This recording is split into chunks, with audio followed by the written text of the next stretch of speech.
Hey everyone, welcome to Sunday Night Soul Time. It is January 17th. I hope that you're doing well. I'm really excited to dive in tonight's topic with you, which is how to be less reactive. Look, there is a lot of stuff in the world to react to right now. It's a very reactive time. And so what I really want to encourage you is to examine where you're acting in authenticity and truth, where you're versus where you're just being reactive for reactive state.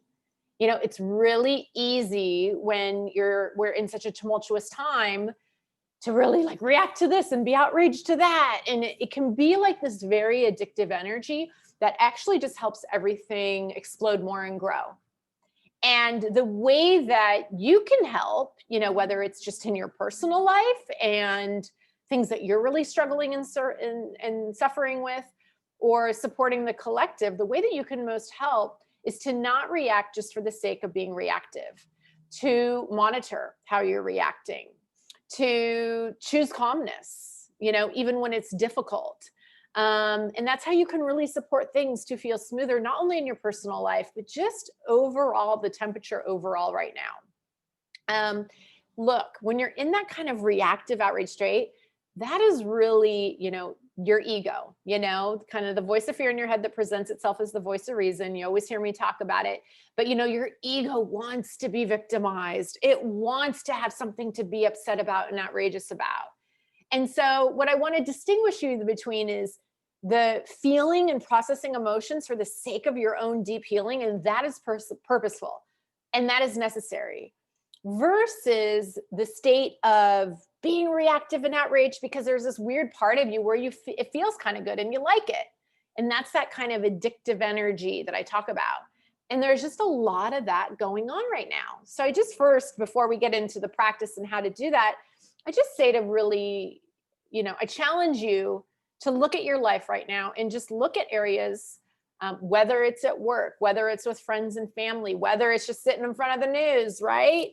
Or other aspects of your life where you are reacting for the sake of reacting because there's some part of you that is enjoying the drama and excitement and kind of, being in this outraged, kind of constant up and down energy that is present right now.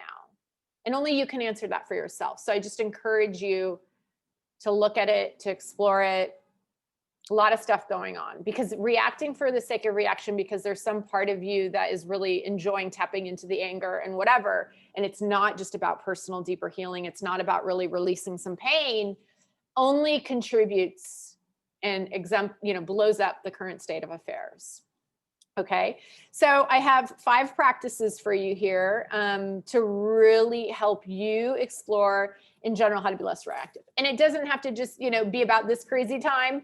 This can be, back when things are normal and, you're dealing with a difficult person at work, a relationship in your life, like this works for all of that. And so the first thing to do, the kind of first practice or step in this is when you feel, like something coming up in you, like a feeling that is triggering you where, the feeling that's the tipping point of wanting to react, is to acknowledge the feeling, acknowledge that you feel like reacting right now. And just acknowledge it. Feelings want to be acknowledged.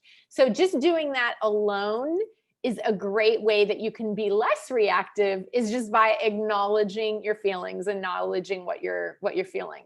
The second thing is always to remember that you pause and think before you speak. Okay. Now, I know people that just like, they have a thought, it comes out, there's no filter. That's really not helpful for, the current kind of state of affairs and whatever that might look like. And, especially if you have friends that are on the other side of the political spectrum than you, or family or what have you, right? But this also applies in general. It's just good kind of behavior. Always pause and think before you speak. Okay. And hopefully if you've done this step 1, you will have acknowledged it, right? So you understand like why you need to pause and think before you speak.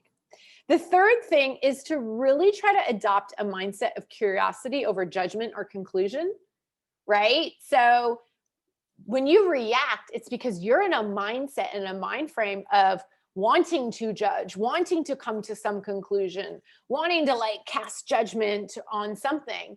And if you can instead, have a curious mindset, another way to say that is not make assumptions, and be curious, you will find in general you react less.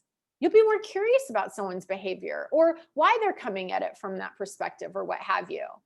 So really just choosing to adopt a mindset of being curious over getting to a conclusion or judgment is really helpful. And inherent to being curious is that you're not making assumptions. You're not jumping to assumptions. And then the fourth thing is to really actually also, especially now, is recognize what triggers you. And if needed, don't engage with what triggers you right now. Now, sometimes if it's family, you can't avoid it, but you can go in knowing you're going to be with a triggering family member and go, okay, I'm coming in with my mindset of curiosity. I'm coming in remembering that I pause and think before I speak.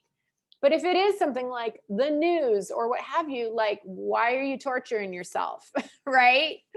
So is really like a good practice is to be clear on what your triggers are and avoid them, or kind of come in, with your practices and a little bit of your armor are when those triggers are unavoidable. Maybe it's someone at work and you're like, okay, I'm going to have to come in with that curious mindset here.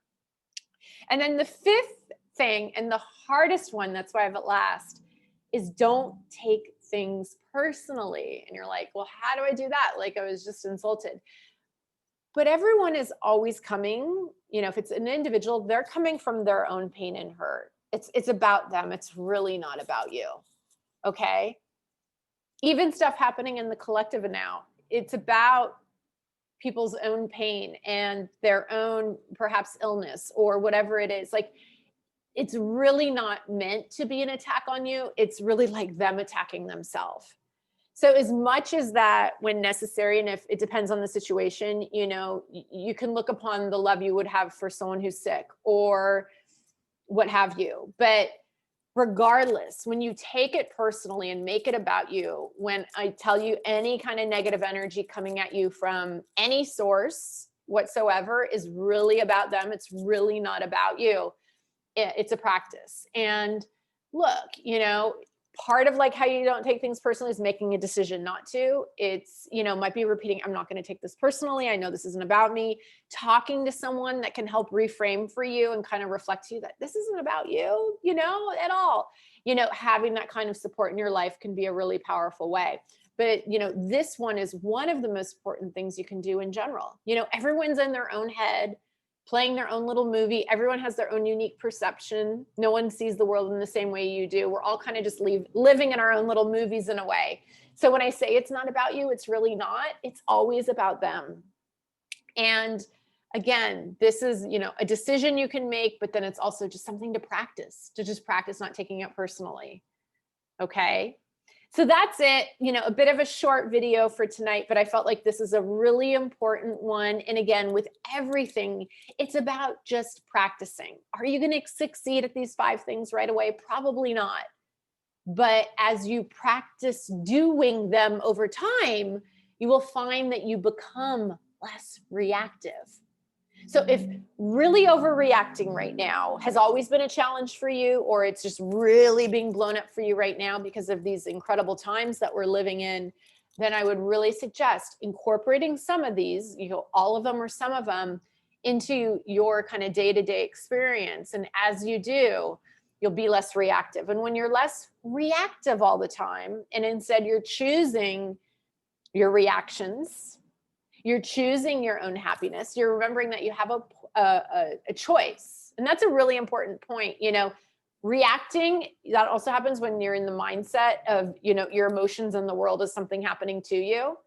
And so kind of the biggest thing of all of this, and it'll be a great way to end this, is to remember, like, true empowerment is remembering that you always have a choice in how you're perceiving reality. You have a choice in your perception. And as you choose your perception, you master your reality, you choose your reality. And that is absolutely true when it comes to your reactions. You get to choose how you react. That is your empowerment tool. So that's all I've got for now. If you need anything, ping me. If you have any suggestions on topics for any future Sunday Night Soul Times, send me a note. I'd love to hear from you. But for now, just have a great week ahead. Deep breath. It's going to be okay. And I'm here if you need anything. Bye for now.